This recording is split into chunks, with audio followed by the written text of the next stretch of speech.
Moment, but first I bring on our guest, Republican Congressman Tom Cotton of Arkansas, Democratic California Congressman Brad Sherman.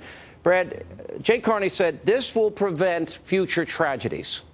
How is that possible when somebody could just put on their waistband 8 guns, 10 clips, and have 80 shots go off without missing a beat? How can you make that promise when you know and I know that's impossible to fulfill? Sean, you could have had on your show one of our members of the Sportsman's Caucus or someone from Judiciary. It's your show. You've decided to go for the ratings and get the best-looking Democratic congressman you could get. Listen, very attractive congressman. I've always said that about you. The Gabby Giffords shooting, as tragic as it was, illustrates what we're talking about here. That was a pistol. The shooter had 33 rounds. When the clip was exhausted and he tried to reload, that's when the crowd rushed him. If that magazine had only 10 rounds, there'd be several people, including one little girl, you alive say today. That, but you're predicating that, and I'll go to Congressman Cotton here, on an assumption that criminals, they may be evil, they may be mentally ill, but many of them are not stupid. If they're plotting and planning and willing to do this, what would prevent them from taking 4 guns, sticking it in their waistband, and just pulling one out after another? I mean, this will not prevent, there's no guarantee. As a matter of fact, it's unlikely that this will prevent any future tragedy. Right, Congressman Cotton? Sean, I believe that's right. These gun control measures that have been reported in the news are extreme, and they're antithetical to the spirit of liberty, which is what the Second Amendment is all about, as much as the First Amendment. Moreover, they'll simply be ineffective. As you mentioned, a ban on a certain kind of magazines means just more magazines, and anyone who's trained at all, as I know from my time in the Army, can change a magazine in 1 to 2 seconds. A ban on so-called assault weapons, well, in Connecticut, there already was a ban on assault weapons, and Adam Lanza still was able to attain one.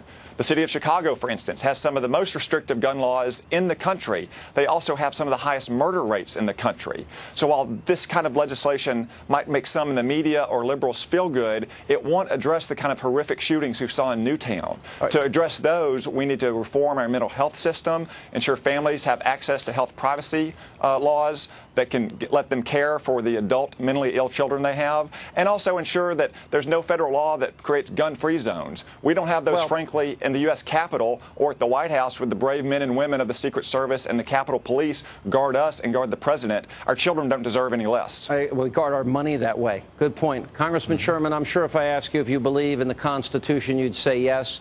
I want to look at this president. Many in your party are urging him to bypass Article 1, Section 7, raise the debt ceiling, and go use the 14th Amendment. That would be unconstitutional.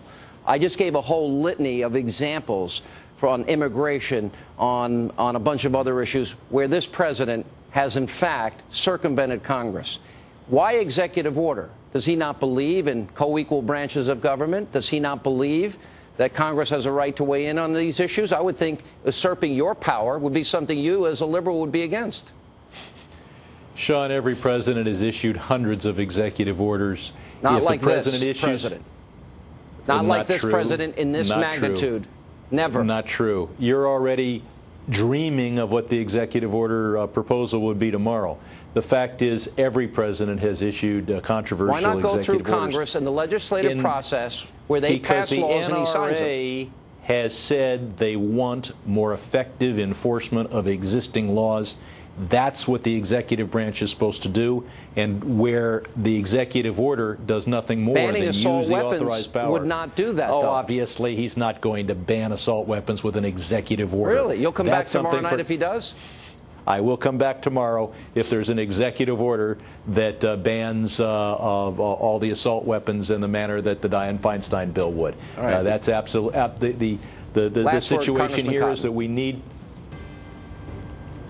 You want Tom to speak? Yeah, Congressman, last word, Congressman Cotton. Sir. We'll see what the content of these 19 executive orders are. It's hard to imagine that some of them won't overreach his constitutional powers, as he has on so many other subject matters, when he can't achieve the kind of bipartisan consensus he needs in the Congress, because, frankly, there's a bipartisan consensus in the Congress to protect the Second Amendment. All right, guys, thank you both for being with us. Congressman, I have a funny feeling I might see you back here tomorrow night. I'm going to hold you to that promise. And by the way, Okay. the best-looking guy on TV. I don't care what they say about you in D.C. So thanks for being with us. Coming up, outrage growing over a new video.